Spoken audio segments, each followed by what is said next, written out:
पहली बात, ये बात सच है कि मासिक धर्म के कारण स्त्रियों को बहुत सी अड़चनें होती हैं, बहुत से रोग होते हैं।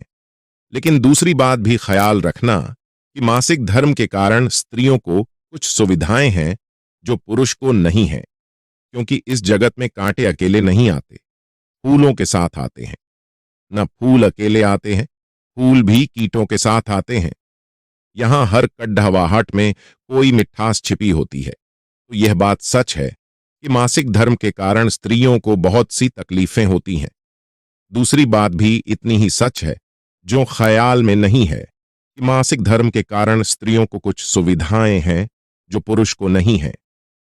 जैसे समझो, मासिक धर्म के 4 दिन 5 दिन स्त्रियों के लिए बड़ी नकारात्मक दशा के दिन हैं। सारा चित्त निषेध से भर जाता है, रुग्ण हो जाता है, क्रोध से भर जाता है, विषाद से भर जाता है, जीवन बोझिल मालूम होता है, जैसे एक छोटी सी मौत घटने लगी। ऐसी तकलीफ पुरुष को नहीं आती।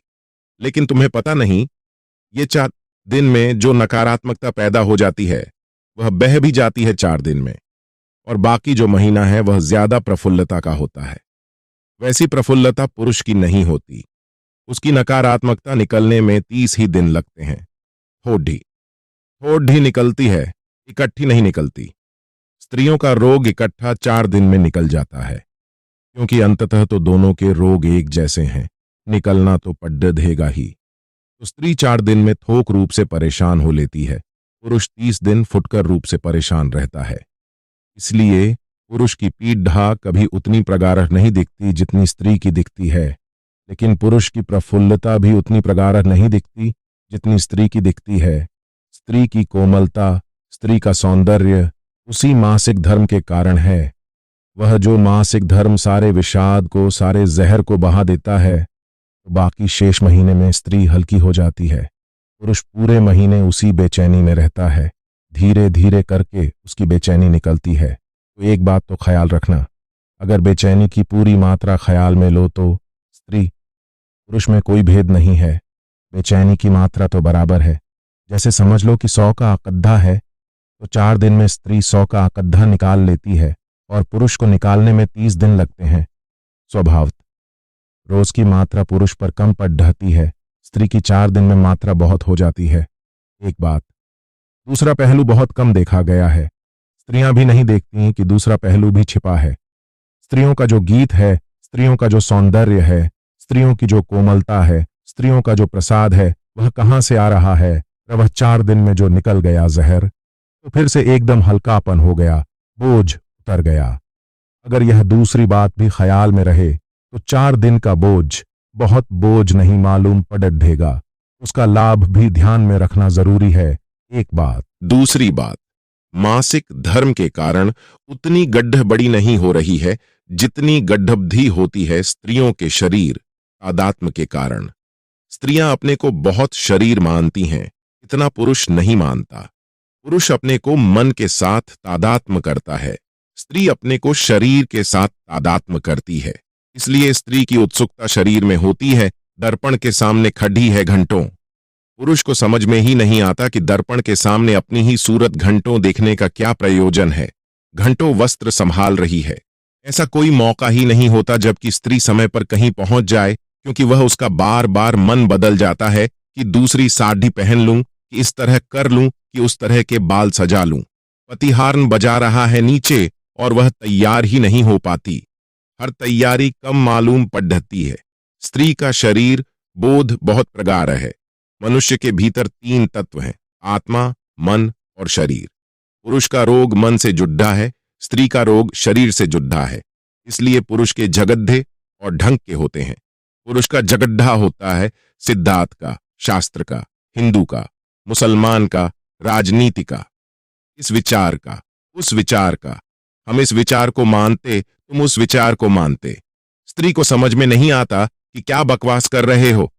अरे कुरान मानो कि बाइबल मानो, कुछ भी मानो, रखा क्या है, सब बराबर है। असली सवाल तो शरीर है। सुंदर कौन है? कीमती सादधी किसने पहनी है? बहुमूल्य हीरे जवाहरात किसके पास हैं? यह बात सोचने जैसी है। स्त्री इसमें बेचैन नहीं होती जब एक दूसरी स्त्री उसके सामने से निकलती है तो वह यह नहीं देखती कि यह हिंदू है कि मुसलमान है कि ईसाई है कि पारसी है। वह देखती है यह कि अच्छा, तो ये साधी इसने खरीद ली, तो ये गहने इसने बना लिए, तो मैं पिछड़ गई। स्त्रियों की चर्चाएं सुनते हो, बैठकर जब वे चर्चाएं करती हैं तो वे इसी तरह की चर्चाएं हैं। बहुत शरीर से जुड़ी हैं, शरीर से बंधी हैं, तो इस कारण अड्डहाचन आती है। क्योंकि मासिक धर्म में शरीर बड्ढी पीडधा से गुजरता है और स्त्रियों का बहुत जोर शरीर से है कि हम शरीर हैं, इसलिए अड्डहाचन होती है। अड्डहाचन असली में मासिक धर्म के कारण नहीं हो रही है, शरीर के साथ जुड्ढे होने के कारण हो रही है। तो अड्डहाचन से बाहर होना हो तो धीरे धीरे शरीर से अपना जोड़-डाट कम करना चाहिए। यह बोध धीरे धीरे लाना चाहिए कि मैं शरीर नहीं हूं। यह औषधि, खासकर मासिक धर्म के 4 दिनों में तो निरंतर यह चिंतन और भाव करना चाहिए कि मैं शरीर नहीं हूं। बाकी समय भी यह चिंतन चलना चाहिए, यह भाव चलना चाहिए। यह भाव जितना घना होकर भीतर बैठ जाएगा कि मैं शरीर नहीं हूं, और इस भाव को घना करने के लिए जो जो जरूरी हो वह भी करना चाहिए। इसीलिए तो मैं कहता हूं, तुमने सन्यास ले लिया तो बस अब गैरिक वस्त्र पहनो और बाकी सब रंग समाप्त हुए। अब इनका चिंतन न करना पड़ेगा, अब विचार न करना पड़ेगा। सन्यासी स्त्री का फायदा देखते हैं, जल्दी तैयार हो जाती है। कुछ तैयार होने को ज्यादा है नहीं, वह एक ही रंग है। रंगों में कोई चुनाव नहीं करना है, बहुत साधियां नहीं हैं। स्त्रियां मेरे पास सन्यास लेने आती हैं, पुरुष लेने आते हैं, उनके रुकने के कारण अलग होते हैं। एक स्त्री ने कहा कि कैसे सन्यास लूं, 300 साधियां हैं, इनका क्या होगा। किसी पुरुष ने अब तक मुझसे नहीं कहा कि इतने कपडढे हैं, इनका क्या होगा। उसका कारण दूसरा होता है, वह कुछ और कारण बताता है। लेकिन स्त्री का कारण सीधा साफ है कि उसके पास 300 साधियां हैं, ये सब बेकार चली जाएंगी अगर सन्यास ले लिया तो।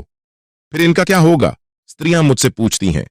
सन्यास लेने के बाद गहने इत्यादि पहन सकते कि नहीं। तो जिन जिन बातों से शरीर का तादाद में बढ़ता है, वस्त्र हैं, गहने हैं, सजावट है, उनको धीरे धीरे विसर्जित कर दो, और तुम पाओगे कि मासिक धर्म को जितना प्रभाव था वह उसी मात्रा में कम होने लगा जिस मात्रा में शरीर से जोड़ हटने लगा।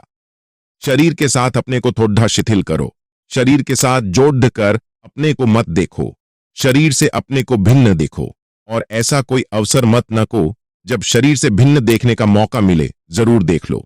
दर्पण के सामने भी खड़ीडियाहे होकर यही ख्याल करो कि यह शरीर मैं नहीं हूं। तो कोई हर्जा नहीं, 3 घंटे दर्पण के सामने खड्डीरे होना है तो खड्डीरे रहो, मगर यही ख्याल करो कि यह शरीर मैं नहीं हूं। इस ख्याल की गहराई के बढ़ने के साथ ही साथ मासिक धर्म की पीड़ा एकदम कम होती चली जाएगी, और तब तुम चकित होकर पाओगी कि जैसे जैसे मासिक धर्म की पीड़ा कम हो गई है, वैसे वैसे मासिक धर्म का जो लाभ है वह तुम्हें दिखाई पड़ना शुरू हो जाएगा। कि 4 दिन में निपट गए, यह अच्छा ही है, यह समझदारी ही है। जल्दी निपट गए, माना कि आग तेज थी मगर जल्दी निपट गए। बाकी दिन जो बचते हैं वे ज्यादा सुख शांति के हैं।